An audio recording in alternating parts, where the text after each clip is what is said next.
Are you currently suffering from stabby pain on the bottom of your foot? That's worse first thing in the morning after getting out of bed or after prolonged sitting? These are common symptoms of plantar fasciitis. For those who don't know me, I'm Dr. Zach Gruen here at Performance Sport and Spine, and today's video we're discussing what this condition is, its most common presentation, and then the best treatments that you can do to manage it on your own. This structure is made up of fascia, and it runs from the base of our toes along our foot to our heel, and its purpose is to help absorb load and support the arch of your foot. The cardinal sign of plantar fasciitis is severe stabby pain that's localized to the foot within the first few steps of getting out of bed, but it can also be pain on the inside of the heel. This is often worse after prolonged sitting, and it usually gets a little better throughout the day as you move around. Plantar fasciitis is the most common cause of foot pain worldwide, and it's estimated that 1 in 10 people will suffer from this condition at some point in their life. And it's most typically found in people in their 40s to 60s. Even though this is called plantar fasciitis, and the itis implying that it's an inflammatory condition, this is really caused by mechanical or repetitive strain and overload of the fascia. So plantar heel pain is a more apt name, because inflammation is not the primary driver. It's doing more than the tissues and the fascia can handle. So finding ways to calm it down and then slowly build it up is far more effective in treating it. Poor ankle mobility, mobility of the big toe, elevated BMI, smoking, and then tight calves are also contributing factors to this condition. Unfortunately, the most common exercise or treatment for this is just to roll your foot out on a ball and stretch out your plantar fascia. But think about it, this fascia is incredibly strong. It holds you up all day, every day for your full life. So you can't stretch it or roll it out. Now this may decrease your symptoms for 30 to 60 minutes. So if that's important to you, that's fine.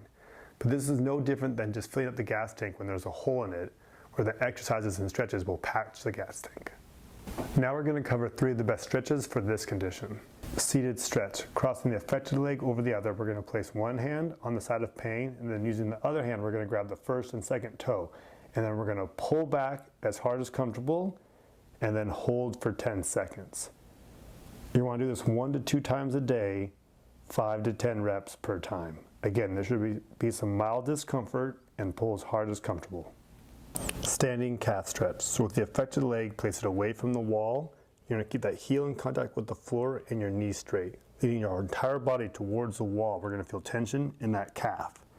Keep your foot flat on the floor and lean as far as tolerated. Hold it for 20-30 seconds or as long as you can. Feel tension in the back of the calf. Kneeling calf stretch. So with our foot flat on our floor and our other leg on the floor, we're going to hold our leg with our hands, keeping our heel down, and then we're going to lean as far forward as we can, keeping that heel in contact with the floor the whole time and using our body weight to stretch. Again, you're going to get a good intense stretch in that calf. Hold it for 10 to 20 seconds or as long as tolerated. And again, keep that foot in contact and use your body weight to stretch the area. We're going to show you the best exercises now to help manage this condition. So the first one is a double calf raise. So standing with your toes on a step, we're going to press up for 2 seconds and then down for 2 seconds. If this is too painful initially, you can do an isometric version where you hold stationary for as long as tolerated. Over time, to increase this, you can do a single calf version, or you can put a thing under your big toe to extend it and do it there. Or lastly, you can add weight to increase the resistance. Inchworms. In a push-up position, we're going to walk our feet and toes upwards towards our hand, piking our buttocks up into the air. You should feel tension in the hamstrings, calf, and feet. Go slow and controlled, and then return to the starting position. Some people may have mobility problems so they can elevate their hands, but the goal is to put as much stretch and stress into the plantar fascia. Toe curls. With a shoe removed, we're going to place a small cloth or washcloth under our foot. And using our toes like fingers, we're going to claw the cloth up into a ball, exercising our toes. We should feel tension in our foot and lower leg and nowhere else. Banded foot domes. We're going to place a band away from our body on the inside of our foot as I demonstrate here. And then want to walk away from the anchored part of the band so you feel tension on the band.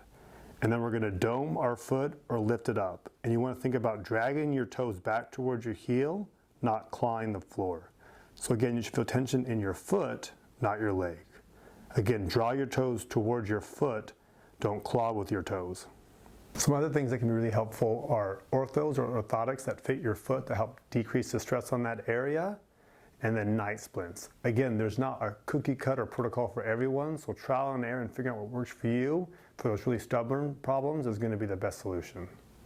We hope you found this video helpful on this condition. It can really be debilitating for some people, and so these are the best solutions to help manage it. If you did find it helpful, please like our video and subscribe to our channel, and then don't forget to check out our other videos.